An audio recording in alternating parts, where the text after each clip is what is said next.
بسم الله الرحمن الرحیم. د معاملاتو په باره کې خبره مونږ کوله. نن مونږ د بانکوالۍ په باره کې خبره کوو چې کوم بانکونه په نن ټیم کې راوتلي دي. په هغې کې خلک اکاونټونه جوړوي. اکاونټ بیا چې کوم دی که نه سیوینګ اکاونټ وي، د هغې نه علاوه داسې سودا اکاونټ وي. پکې چې کوم سیوینګ اکاونټ په هغې کې وي، بیا خلکو ته پرې باندې منافع او فایده میلویږي. ځینې داسې وي که نه چې د فیصدۍ په صورت کې وي، او ځینې داسې وي چې هغه نغدې پیسې ته وښوي چې دومره پیسې به په دومره پیسې کې زه په میاشت کې توله درکوم. مثلا 1,00,000 روپۍ د موږ ساخي دي، موږ به توله 2,000-3,000 روپۍ میاشت خامخا ګټه په هره میاشت کې درکوو. نو د هغې په باره کې مختصره غوندې خبره مونږ کوو. موږ کوشش کول پکار دی چې دغو بانکونو نومې مو زده کړو، هغې چې کوم شرایط دي په هغې باندې ځان خبر کړو. د هغې نه پس سړی په هغو کې که پیسې بیا ګدي نو چې په هغه طریقه یې موږ پکې ننبوسو. کومه اسلامي بانکوري چې ورته ویلی شي، یعنې هغه بانکونه چې هغه دا دعا کوي چې دا د علماو په نگرانۍ کې چلیږي، نو بیا هغه د علماو نه پوښتنه کول پکار دي.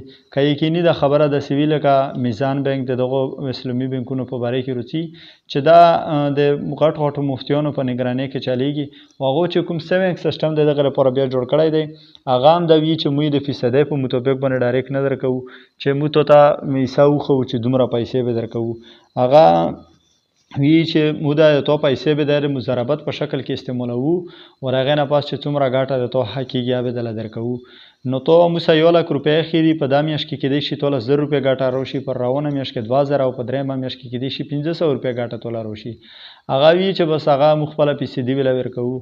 نو که داسې یوه فیصدي هغو دله درکوي، بیا هم علما د هغې اجازات ورکوي. خو که مثلا پته یې نه لګي، بس ته وي چې ګټه به درکوو، که هر څومره دې راکړله، بیا هم د خبره په خط راکېدو.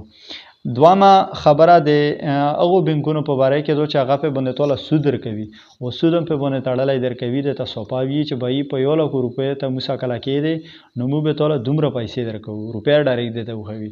نو هغې په باره کې ښه سوپا روڅي چې دا په سود کې روڅي، او د دا نه ځان ساتل پکار دي.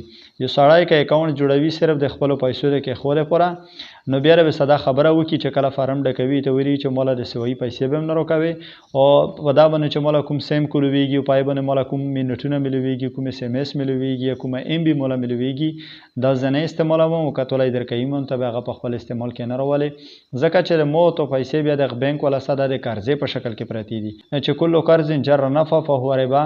کوم قرض چې دا د تورې پوره پیدا وګرځېږي، لکه څنګه مو مثال ورکړه، نو دا چې کوم بیا په سود کې رودرومي.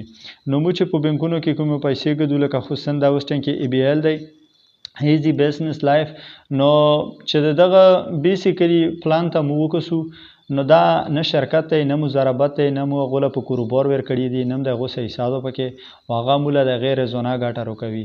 او خصوصا په دا صورت کې چې ته بیا په ځان پسې ملګري جوړوه، هغه به بیا په ځان پسې نور ملګري جوړوي، هغه به بیا په ځان پسې نور ملګري جوړوي، او چې څومره دا زنځیر د ملګري زیاتېږي، هغه به توله کمیشن زیات رودرومي، هغه به توله پیسې زیاتې رودرومي. نو دا ټول علما لیکي چې دا ناجایز دي، او دا شانتې ترتیب نه بیا ځان ساتل پکار دي. همدغه شانتې طریقه مو په تېره هفته کې ویلو، په ګیمونو کې هم دغه طریقه وه. که هغه مثلا بیسنټ کلب دی، که هغه PKR دی بهن مې، که هغه مثلا 777 دی، که هغه پاک گیم دی، که دا شانتې هغه تین پتی دی، چې څومره ګیمونه دي په هغې کې دا ترتیب دی چې ته په ځان پسې کسان جوړوه، او توله به د هغې ګټه درودرومي.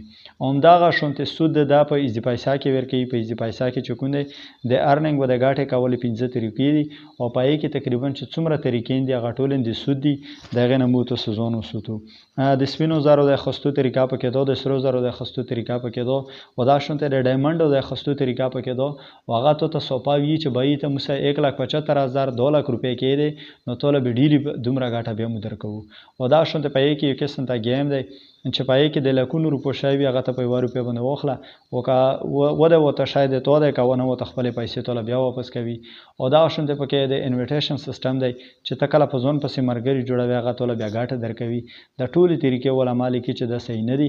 موږ تاسې له پکار دا دی چې موږ د دغه شانتې طریقو نه ځان وساتو، چې ته په دا پیسې په حلالو طریقو کې استعمال وکړو، دغې لپاره چې موږ له حلاله ګټه راشي، او په دغه شي کې به موږ له الله عزت برکات اچوي.